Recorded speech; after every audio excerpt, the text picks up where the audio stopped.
kwa kazi hii ya jengo la utawala la halmashauri ya manispaa ya Shinyanga liko vizuri, na niseme tu, nichukue nafasi kupongeza Mheshimiwa Rais Mama Samia kwa fedha alizoleta ili kukamilisha jengo la utawala la manispaa ya Shinyanga ili watumishi waweze kufanya kazi kwa ufanisi zaidi.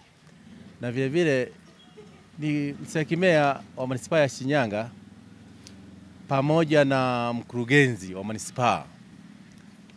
Mimi niseme kwa kweli manispaa ya Shinyanga mnaitendea haki. Kazi ni nzuri.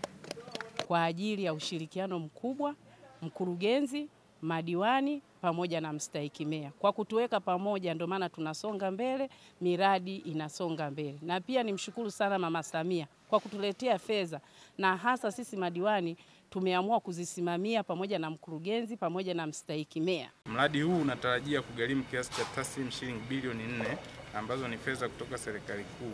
Baada ya kukamilika kwa jengo hili, litakuwa na ghorofa 2 zenye ofisi 41, kumbi 2 za mikutano, matundu ya vyoo 14, vyumba vya mifumo ya tehama 5.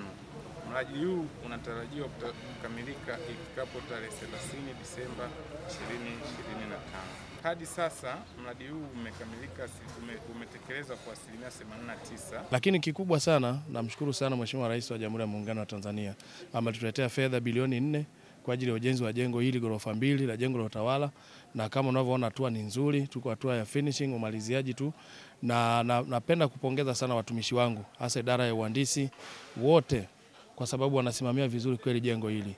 Kwa kweli wanapambana. Nashukuru sana baraza la madiwani kwa ushirikiano wakiongozwa na mstahiki meya, wanapambana kutushauri, na pale ambapo tunataka kupotoka tunakuwa tunarudi kwenye mstari kwa ajili ya usimamizi wa miradi mbalimbali iliyoko ndani ya manispaa yetu.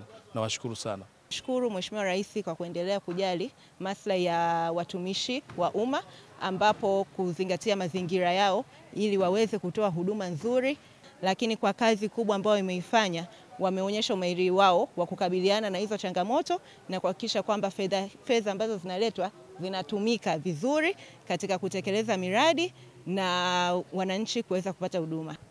Rai yangu kwa halmashauri nyingine katika mkoa wetu wa Shinyanga ni kuendelea kama leo ambapo tumejifunza wenzetu wanavyofanya, basi na sisi tuendelee kusimamia fedha zinazoletwa katika maeneo yetu, kuhakikisha kwamba tunatekeleza miradi kwa kasi ambayo inatakiwa, lakini kuhakikisha fedha zinatumika kama ambavyo imeelekezwa kutumika na si vinginevyo.